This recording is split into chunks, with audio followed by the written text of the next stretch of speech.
Take a good look at this picture. Do you know this man? He's wanted by the Bexar County Sheriff's Office.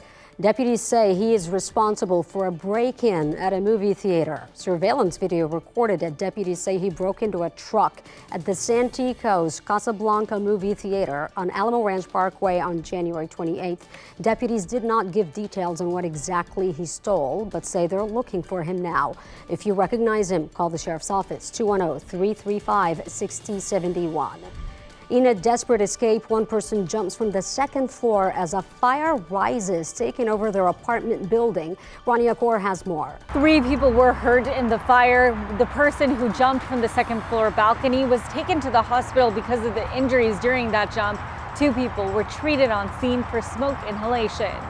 The fire was at an apartment complex on Barrington Street on the northeast side around 9:30 last night. The fire department says when fire crews got there, there was fire already coming out of the first and second floors of the building. They were able to get it under control fairly quickly. Yeah, first and crews, did a very good job keeping it contained. It looks like 1 to 2 apartments the fire was contained to out of 8. So did a very good job. We did kill power and gas to the building, so all 8 apartments are without power and gas right now. That's why we'll work with apartment management and Red Cross if need be. Right now, investigators are looking at unattended cooking as a possible cause. If you're doing your Christmas shopping a little early, you'll notice toys are costing you more. Tariffs are apparently pushing prices up on everything from dolls, stuffed animals, blocks, and games. Analysts say prices rose 2.2% between April and May. Analysts say that is unprecedented, and it's largely the result of the Trump administration's tariffs. According to the Census Bureau, roughly 75% of the toys sold in the United States come from China, which is currently dealing with a 30% tariff. Economists say the tariffs are forcing toy stores to raise their prices, and they expect this upward trend to continue. An indictment in the high-profile case of a high school student, Carmelo Anthony. He's accused of stabbing to death a student during a track meet when they started arguing. A grand jury in North Texas has indicted Anthony, who was arrested on April 2nd for the killing of Austin Metcalf. The boys were in a track meet inside a stadium where both of their Frisco ISD high school teams were participating. Anthony told police he was provoked by Metcalf and acted in self-defense. Here's what Anthony's attorneys said about this argument. Self-defense is a fundamental right guaranteed every American. The law is clear. When self-defense is raised by the facts, the law puts the burden squarely on the prosecution to prove beyond a reasonable doubt that the citizen accused did not act in self-defense. Austin Metcalf's dad issued a statement saying he's pleased with the murder indictment, believing justice will be served. Anthony has been on house arrest since he was released on bond April 14th.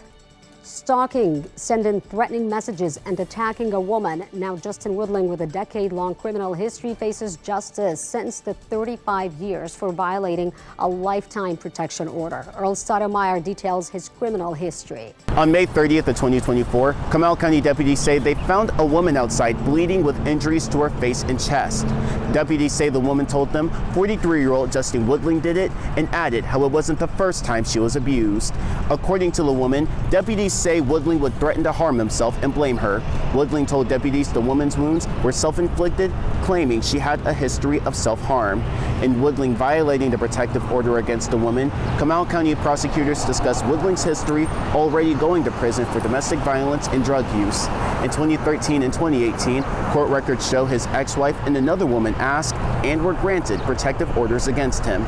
His ex-wife reported him strangling her until she passed out. In another situation, she reported Woodling pushing her onto a couch, then pressing a sword against her neck until she couldn't breathe. When officers responded in this case, Woodling claimed his ex attacked him and he was defending himself. The other woman who got a protective order against Woodling says he would stalk her and send messages threatening to attack her. Taking into account Woodling's history, the judge sentenced Woodling to 35 years in prison.